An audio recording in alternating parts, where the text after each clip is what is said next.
जय माता दी दोस्तों, आज हम इस वीडियो में बात करने वाले हैं भारत के अंतिम गांव माना के बारे में, जो भारत का आखिरी गांव है और जहां से होकर जाता है स्वर्ग जाने का रास्ता। जी हाँ दोस्तों, पांडव भी यहीं से होकर स्वर्ग गए थे। क्या है यहाँ की विशेषता, कौन सी यहाँ पर घूमने की मुख्य जगह है, कब और कैसे जाया जाए, इन सभी सवालों का जवाब आज मैं आपको इस वीडियो में देने जा रही हूँ। माना गाँव तिब्बत की सीमा पर स्थित भारत के राज्य उत्तराखंड का अंतिम गांव है और यह राज्य चमोली जिले में स्थित है तथा बद्रीनाथ धाम से 3 किलोमीटर ऊंचाई पर बसा हुआ है। माना गांव अपनी संस्कृति विरासत के साथ साथ कई अन्य मुख्य कारणों की वजह से फेमस है। इस गांव के बारे में पहले बहुत ही कम लोग जानते थे, लेकिन पक्की सड़क बनने के बाद हर कोई इसके बारे में जानता है। तो आइए जानते हैं मानव गांव के बारे में। इस गांव की आबादी बहुत ही कम है तथा यहाँ पर केवल 60 से 70 घर ही आपको देखने को मिलेंगे। यहाँ पर बने घर लकड़ी के होते हैं। माना गांव से लगे कई ऐतिहासिक दार्शनिक स्थल भी हैं।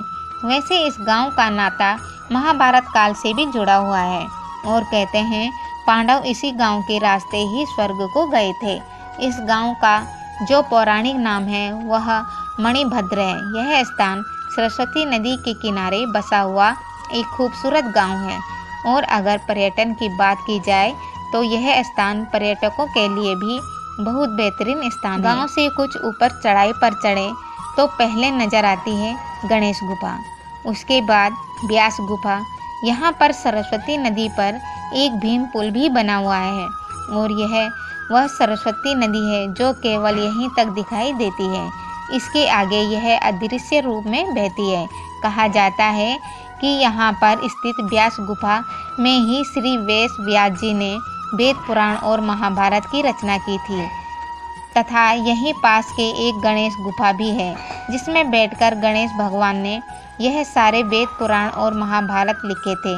गणेश गुफा के बारे में कहा जाता है कि जब गणेश जी वेद लिख रहे थे तो सरस्वती नदी अपने पूरे वेग से बह रही थी और बहुत शोर कर रही थी। गणेश जी ने सरस्वती जी से कहा कि शोर कम करें, मेरे कार्य में विघ्न पड़ रहा है, लेकिन सरस्वती जी ने उनकी बात को अनसुना कर दिया। इस बात से नाराज होकर गणेश जी ने इन्हें श्राप दे दिया कि आज के बाद इससे आगे बहती हुई तुम किसी को नहीं दिखोगी। तभी से सरस्वती यहाँ से आगे अदृश्य रूप में बहती है। कहते हैं आज भी भीम के पुल के पास यह नदी बहुत शोर करती है। भीम पुल के बारे में भी एक कहावत है। जैसे कहा जाता है जब पांडव स्वर्ग जा रहे थे तब उन्होंने सरस्वती नदी से आगे जाने का रास्ता मांगा, लेकिन सरस्वती ने उनकी बात नहीं मानी और मार्ग नहीं दिया। तो भीम ने 2 बड़े बड़े पत्थरों को उठाकर उसके बीच में रख दिया और इस तरह से इस पुल का निर्माण हुआ। और कहते हैं इस पुल से होकर ही पांडव स्वर्ग के लिए गए थे, इसीलिए इस पुल का नाम भीम पुल रखा गया और यह पुल आज भी यहाँ पर मौजूद है।